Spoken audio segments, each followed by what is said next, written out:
മറ്റേ കൃഷ്ണേട്ടൻ പറഞ്ഞ കാര്യം കൂടി നമ്മളിത് ഒരു ഡോക്യുമെന്ററി ആയിട്ട് ചെയ്യുന്നതല്ല. അതായത് അങ്ങനെ ഒരു സാഹചര്യത്തിനൊക്കെ കാണിച്ചത് പോകുന്നു. ഇതൊരു സീരീസ് ഓഫ് ഡോക്യുമെന്ററീസ് ആണ്.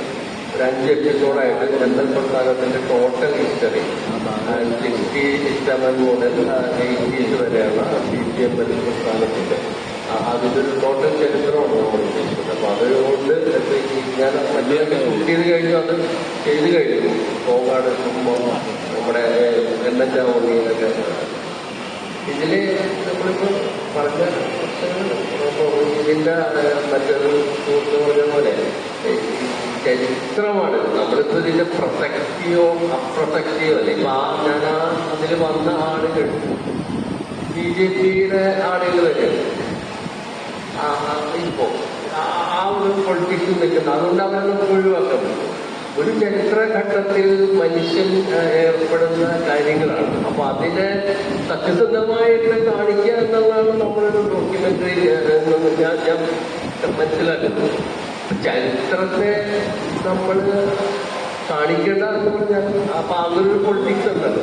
ചരിത്രം എന്തിനാണ് പഠിക്കുന്നത് എന്ന് പറയുന്ന ഒരു സാധനം വളരെ വ്യാപകമായിട്ട് നമ്മുടെ സമൂഹത്തിൽ നിന്ന് പ്രചരിപ്പിക്കുന്നത്. ചരിത്രം എന്തിനാണ് പഠിക്കുന്നത്? അത് ഏത് ചരിത്രമാണ്? നിങ്ങളെന്തിനാണ് ബാബരുടെ ചരിത്രം പഠിക്കുന്നത്? നിങ്ങളെന്തിനാണ് അക്ബറുടെ ചരിത്രം പഠിക്കുന്നത്? നിങ്ങളെന്തിനാണ് മുഗൾ സാമ്രാജ്യത്തിന്റെ? അപ്പൊ ഇങ്ങനൊരു സാധനമുണ്ട് ഇതിനകത്ത്. ഈ ചരിത്രത്തെ അപ്പൊ എന്തിനാണ് നമുക്ക് നിങ്ങൾ വർത്തമാനകാലത്തിൽ മാത്രം ജീവിക്കുക എന്ന് പറയുന്നൊരു സിദ്ധാന്തമുണ്ട്. അത് നമ്മുടെ സമൂഹത്തിൽ പല രീതിയിൽ ആൾദൈവങ്ങളിലൂടെ പല ഫിലോസഫേഴ്സിലൂടെ നിങ്ങൾ വർത്തമാനകാലത്ത് ജീവിക്കാൻ മതി. വേറെ വലിയ കാര്യം തന്നെ ഇരിക്കണ്ട, അതിന്റെ ആവശ്യമുള്ളതിന് നമ്മൾ.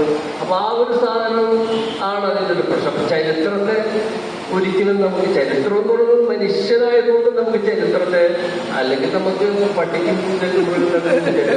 അവർക്ക് എന്തെങ്കിലും ചരിത്രമുണ്ട്. അപ്പൊ മനുഷ്യൻ എന്ന് പറയുമ്പോൾ നമുക്ക് ചരിത്രത്തെ നിഷേധിച്ചുകൊണ്ട് ഒരു മനുഷ്യനും പോകുന്നു. മനുഷ്യനായിട്ട് നിലനിൽക്കുന്നിടത്തോളം കാലം, മനുഷ്യനായി നമ്മൾ ഈ സമൂഹം ജീവിക്കുന്നിടത്തോളം കാലം ചരിത്രത്തെ നമുക്ക് നിഷേധിക്കാൻ കഴിയും. അതിന് നമുക്ക് വിമർശിക്കാൻ നമ്മൾ പല രീതിയിൽ വിമർശിക്കാം. വിശദമായിട്ട് ഞാൻ ഈ പ്രസ്ഥാനവുമായി ബന്ധപ്പെട്ട് പ്രവർത്തിക്കുന്നു, പിന്നീട് അതിൽ നിന്ന് വിട്ടുപോകുന്നു, അതിനെ വിശദമായി വിമർശിക്കുന്ന ഒരാളാണ്.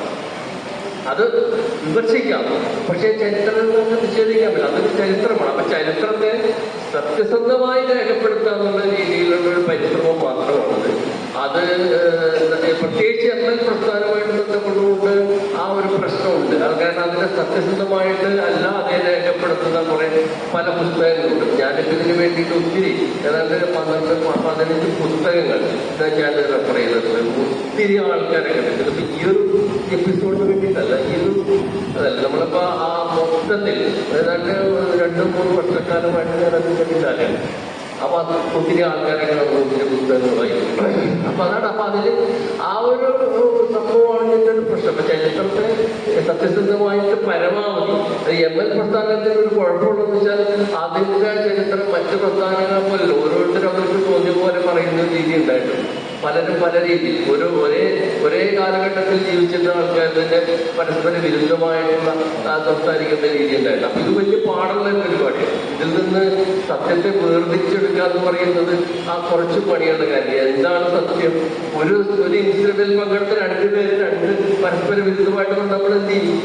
അപ്പൊ ഈ ഒരു പ്രശ്നം അഭിമുഖീകരിച്ചിരുന്നു. അതിന് പരമാവധി നമുക്ക് വരികൾക്കിടയിൽ വായിക്കുക എന്നൊക്കെ പറയുന്നത് പോലെ അങ്ങനെ സത്യസന്ധമാക്കാനുള്ള ശ്രമമാണ് നമ്മൾ നടത്തിയിട്ടുള്ളത്. അപ്പൊ അത് ആണ് അതിൻ്റെ ഒരു പ്രശ്നം. വേറെ കൂടുതലൊന്നും പറയാൻ. Thank you.